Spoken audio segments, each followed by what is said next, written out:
My name is Maxine and I'm a Mexican-American food blogger by the name of Cilantro Parsley. Today I'm making a shrimp orzo. This is one of the first dishes I ever made for my parents. They fell absolutely in love. And every time I make anything for date night, I always pick this dish. So whenever I make a main recipe for date night, I always love to have a helper side. Today we're making Brussels sprouts with Dijon mustard, olive oil, juice and zest of 1 lemon, garlic, and red pepper flakes. Mix it all up, put it in the air fryer, and you're good to go.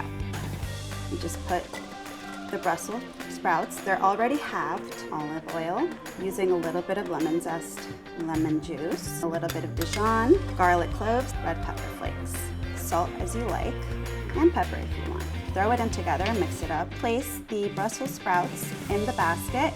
I love using the air fryer function on my Oster oven.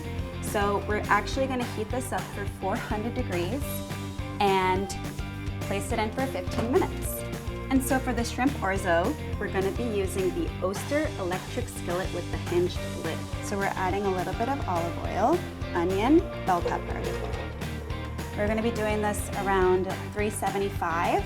Add a little bit of salt at the beginning. Once the bell pepper and onion get nice and soft, we're throwing in the orzo, and you just toast it just until it starts getting that golden brown color, white wine. The next step, a little seasoning, cumin, garlic, harissa. And now we wanna raise the heat and throw in the broth, and we're gonna bring it to a boil. And now that it's brought to a boil, reduce heat, we're gonna add the lid until the orzo cooks for 10 minutes. Throw in the shrimp tahini, the lemon juice, shut it off, cover it, leave it sitting for about 5 minutes. So the shrimp should be fully cooked through at this point. Oh, it smells so good.